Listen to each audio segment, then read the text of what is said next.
Hello, everyone. Thank you for coming. Our first speaker today is a German veteran, and his name is Jochen Putsch.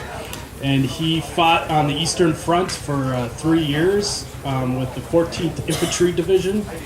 And that's about it. Thank you.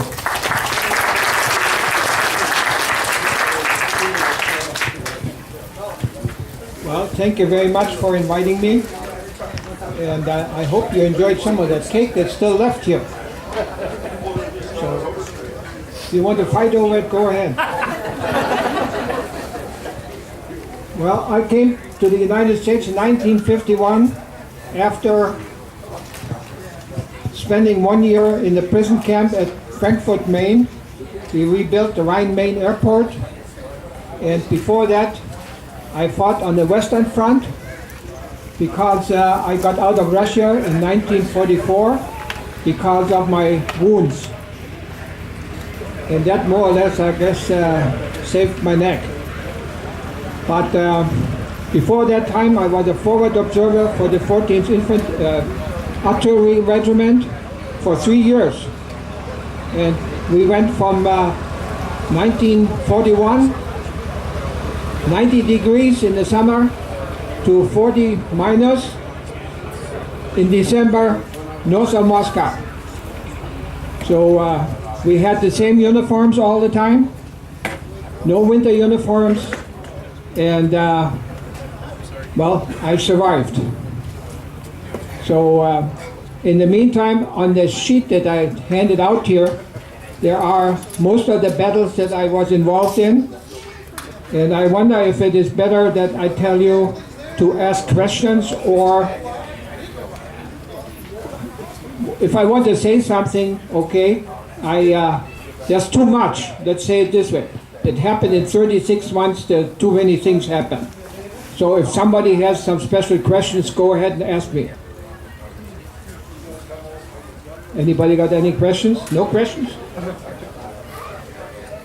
That's rare. You were infantry, right? Infantry soldier? They want to know where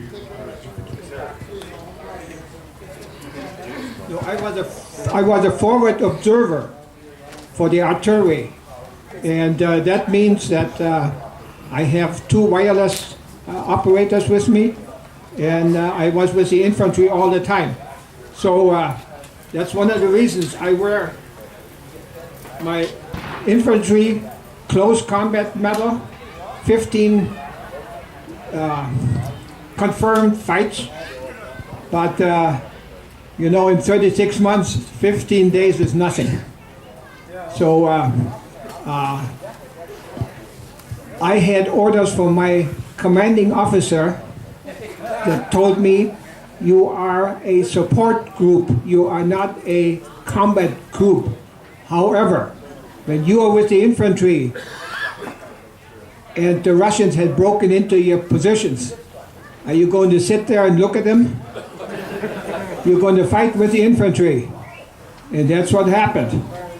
It was very, very little recognition of that.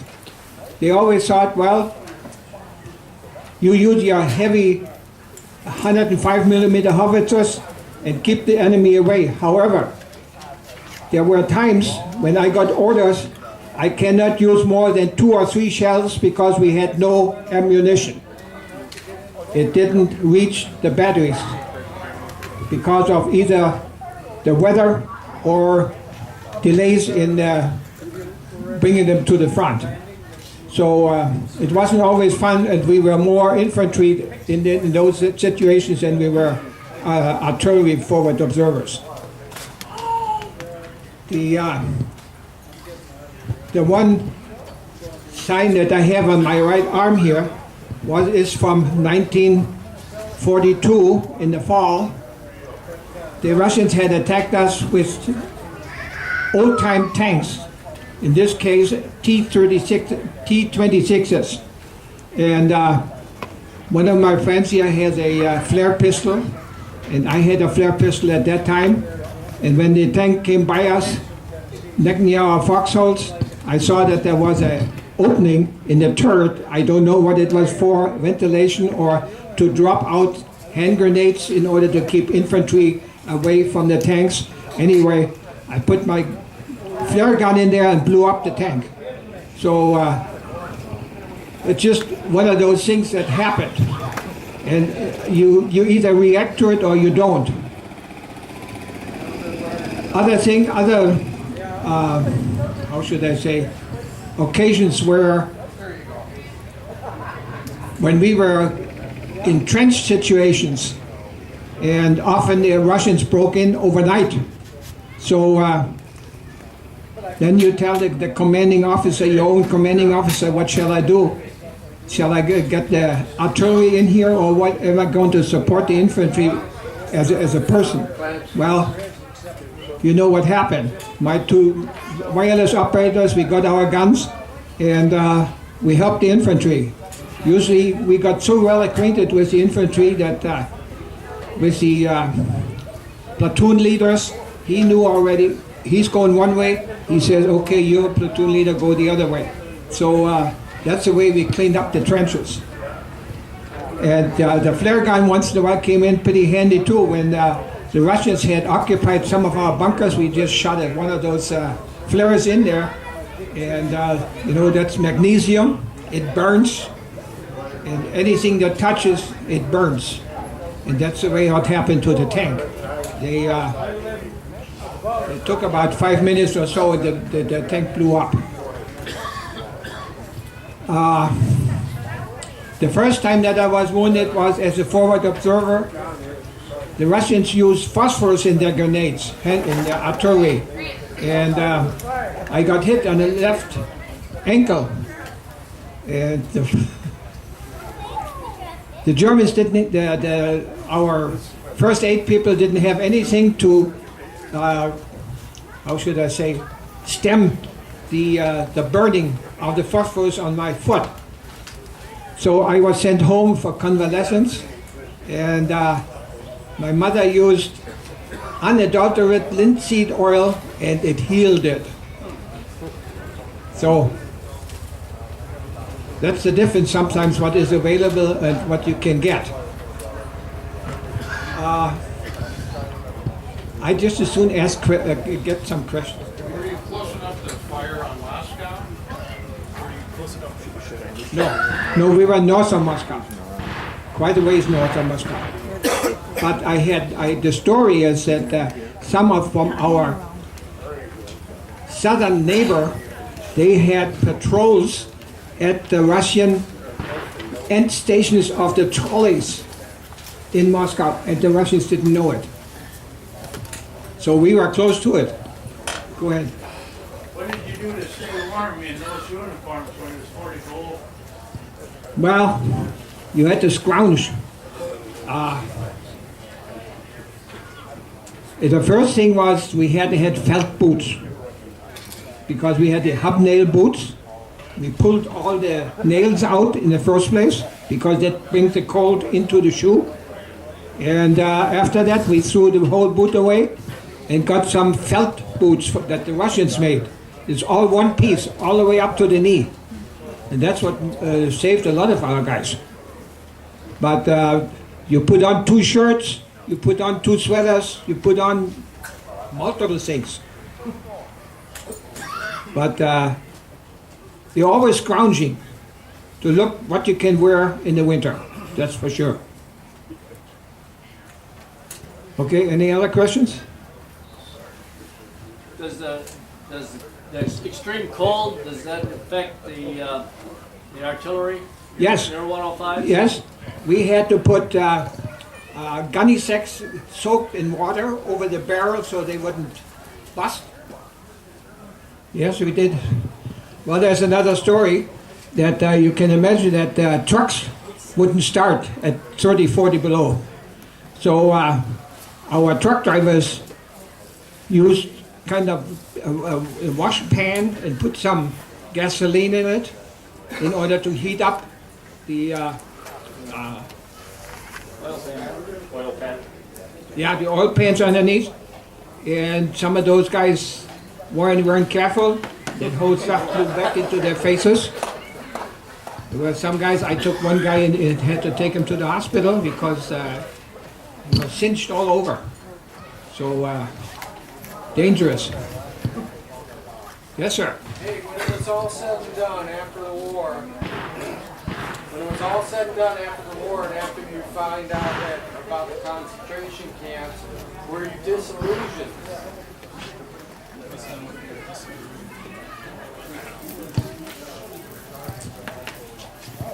I have been asked many times in regard to concentration camps. And let me tell you this. We had all other things that we were interested in was surviving where we were.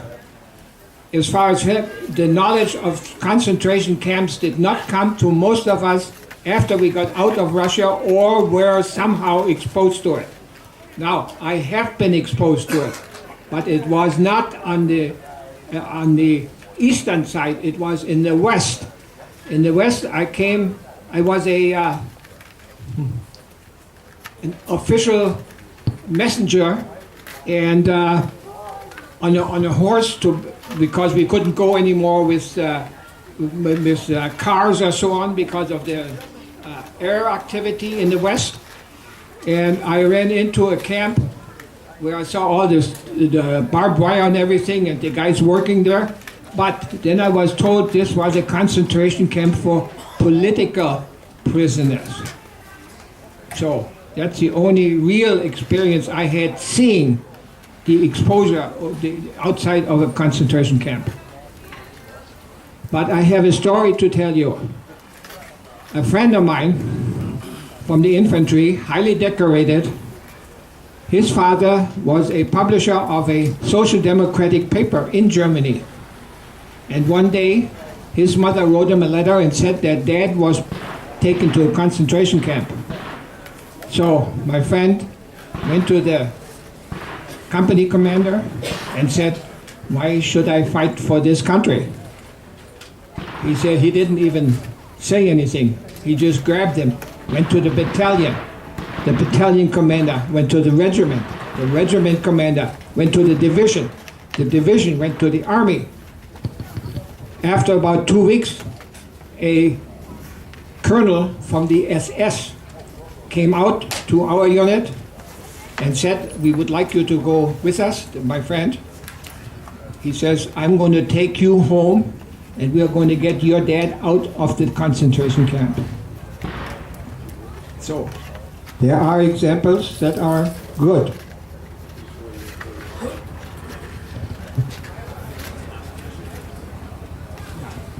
Okay, so there are other guys they want to talk to.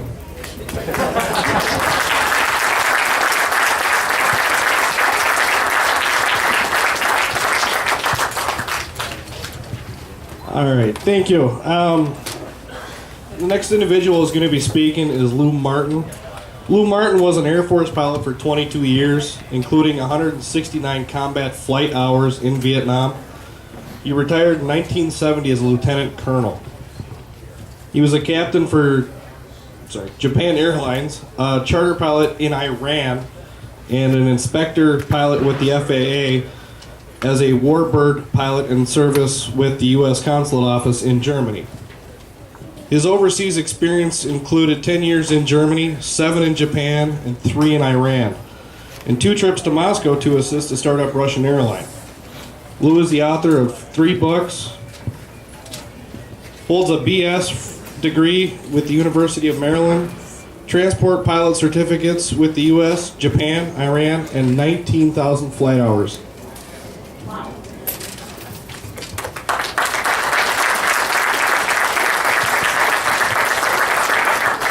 But he did mention I'm only 39 years old. You don't believe that. Next month I'll be 86. And I tell you, getting old is not for sissies. A couple days ago, my next door neighbor and I were out talking, and he said, "Lou, I'd like to ask you, how old are you?" And I said, "What do you think?" And he says, "Well, I'd say about 86. And I said, "Geez, do I look that bad?" And he says, you got a slight tremor in your left arm. What's that for?" I said, "That's where I wear my self-winding watch." But then like a couple days ago, a young fellow came up to me and he said, were you in World War II? And I said, no, World War I. He said, oh, okay, thank you for your service. I'm going to briefly talk about the 3 books. My first book is my first 20 years in the small town of Ladysmith. I was born in 1928, so I'm not 39 years old. I won't be 86. And I actually did serve in World War II. I don't see many people that age that feel around here that no matter what your age was from, say, 5th grade on, you were involved in World War II. We bought saving stamps. And in 1942, this is a period that chokes me up a little bit today. In 1942, I was a Western Union telegraph boy. And I delivered telegrams. Most of them were happy grams. But I delivered a few telegrams notifying families that their sons were killed in action. I was a 14-year-old kid on a bicycle. I still remember pedaling that, knowing most of the people in this small town. I was the bearer of that message.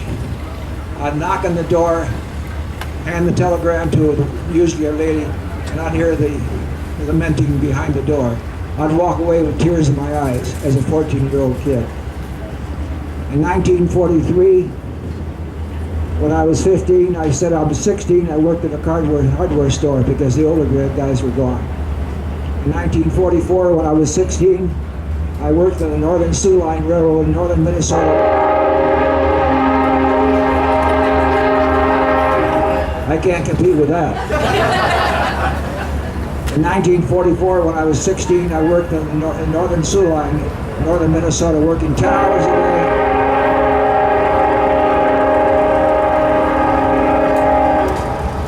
He's not paying attention to what I'm saying.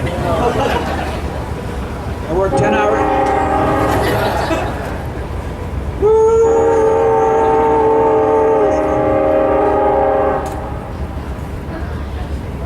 Nice whistle. I worked 10 hours a day, 6 days a week during the summer of 1944. In 1945, it's all covered in this first book. A classmate of mine from high school, the war in Germany was over, but the war in the Pacific was still raging in 1945. They expected it to go up to 1946. We went to Chicago and got a job at a defense plant, making big money, 2 jobs. In July, my older brother was 36. He was a little bit beyond the draft, but he was an instructor pilot in the CAP, and he invited me to come to Detroit and work for him. And he said if I came to Detroit, he'd probably get me to solo before I went back to high school. His first lesson, he said, I took to flying like a duck to water. And in 58 days from my first solo to getting my private pilot's license, I went back to high school my junior year with a private pilot's license. My male classmates, we could rent an airplane for $6 an hour, and I'd split the cost with the guys, and I'd take the girls up for free, which is natural. Also in the book, I talk about how after graduating high school, I received an appointment as an aviation cadet and went into the Air Force, and 1 year later, graduated as a second lieutenant and a pilot. The second book picks up from the first one when I joined the Air Force. It includes time as an aviation cadet, flying in Germany, flying in Vietnam, flying as a charter pilot for Japan Airlines and also in Iran, and as a warbird pilot. This book, for people that are interested in aviation, is a must-read. I put all my books in font 12, there are a lot of photos, and so easy to read. I used to have a sign in my office that said, it's rare to find a pilot who can read, but it's rare to find a pilot who can read, but it's much more rare to find one that will. The last book, after my tour in Japan ended in 1975, I took a job in Iran as a charter pilot under the Shah. I had to get a secret clearance from the Sabak. I flew 4 different types of aircraft. Every day was a different flight to Caspian, the Persian Gulf. I flew the Shah's twin sister. We'll save notes for you. I flew the Shah's twin sister, his younger brother, and high-ranking military and civilian officials. Many of them were executed when Khomeini came in. This book is I talk about the Shiites, the Sunnis, the Yom Kippur War, life in Iran, which people should realize what's going on in Iran now. People ask me, do you think Iran is going to develop an atomic bomb? And I say, absolutely. But they're not going to tell you that. In Iran, if I tell my colleague here a bold-faced lie, and he finds out later that I lied to him, he's not angry with me because he bought the story. That's Iran. If 2 years from now we see an atomic explosion out in the desert of Iran, and we turn to the Iranians and say, you said you were developing atomic bombs for peaceful purpose, they're going to say, we didn't lie to you. For us to have a bomb, it's for peace, because Afghanistan is at war. Pakistan has an atomic bomb. India has an atomic bomb. Israel has an atomic bomb. France and England and the United States. So it's for peace that we developed an atomic bomb. That's their logic. This is really a must-read for people that are interested in Iran. Now, I'll entertain just a few questions if there are any. No questions, good.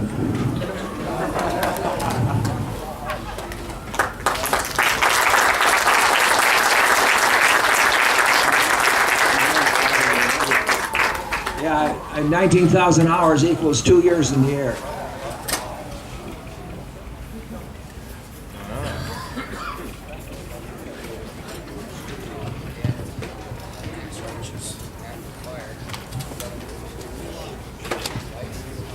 Made it.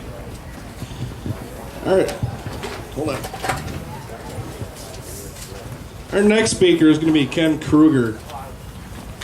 Excuse me. He was part of the 92nd Signal Battalion of Patton's 3rd Army. And I'm going to let him tell you more because he's more interesting.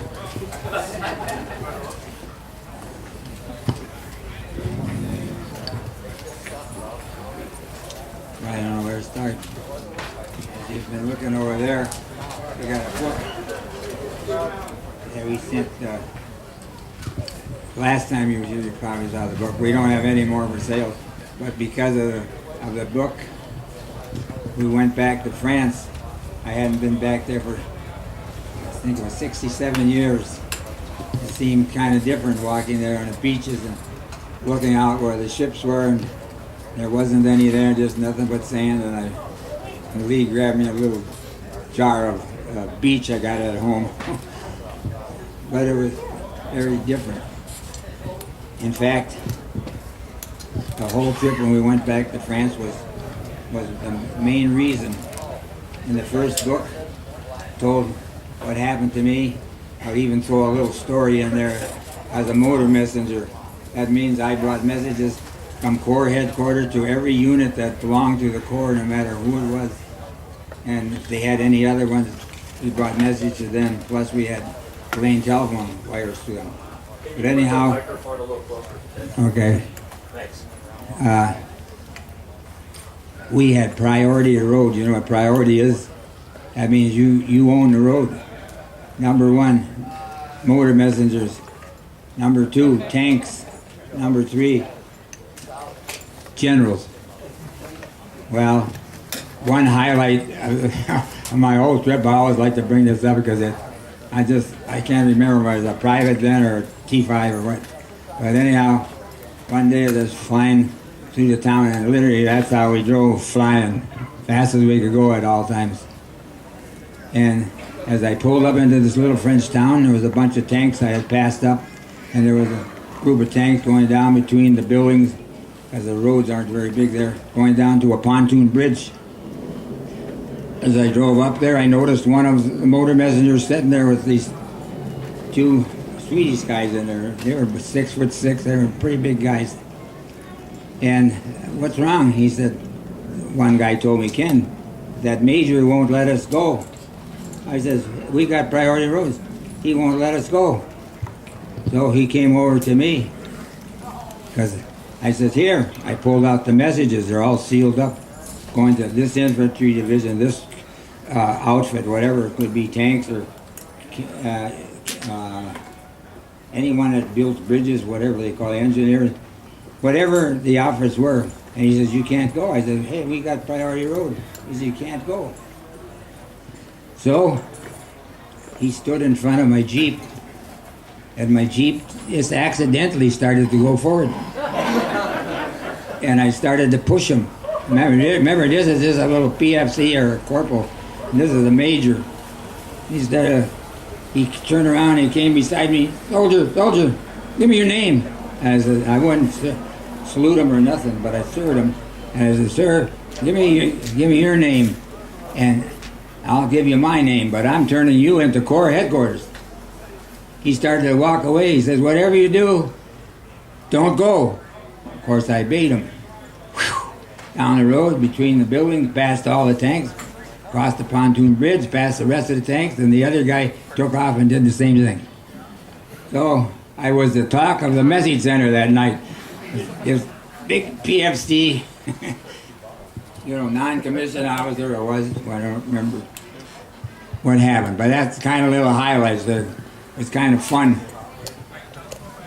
But this France deal, I got to meet a French girl, fell in love with her, was engaged to be married, had all the papers. This the war had ended, and they set a date, and I told them don't set no date because I got to get permit to come on that date. I can't go in the commanding officer, hey, I signed this, I need to take these days off.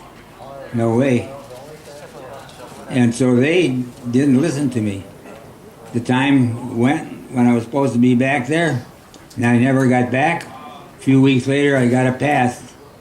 7-day furlough, I think it was. So I went back there. As I come up to her big door, because she had a big door with a little one in between. They lived in a kind of like a Fort Chateau. I don't know. It was a pretty big place, and they're fastened on. And the minute she opened the little door, she says, "You can't get married." I said, "Why not?" "My dad won't let me." So I had a few good words with her dad. But Din went out, and I said to her, I says, "Let's you and I go. We got all the French papers, all the American papers. Let's go find a chaplain in some town around here and get married, or let's go to your Lutheran minister and get married." But she wouldn't do it because they were stricter than we are. And we found out because later on because I went back to France 3 years ago, about first time 67 years, and we had contacted her brother, my own brother, and one of the Charles, that was the brother's name. His great-granddaughter communicated, I don't know, all these things with computers, and they can talk in the sky to each other, And so we found her, because I didn't know if she was dead or alive. The reason we found her, because when I realized one day what I did, it really dawned on me, I really, because she had, I told you the whole story is in the book, she had begged me to come back, and I said I would after, because I wasn't going to at first. And I never went back, and then we often wonder what happened. So now we went back, and Lee was interviewed her brother, his wife, Lisa, great-granddaughter, and her husband, and another cousin, and different ones. And we found out, I should let you read the book, because right now we got this book that I did have, well, you saw it sitting around there. That what I wrote, and Lee took it and put it into reading form. So now we had all this other information. We went back and interviewed them. So we thought, man, we found out. I'll tell you one thing. I left her at the altar. I didn't even know it. They told her everything was ready. I didn't come. You can imagine how she felt.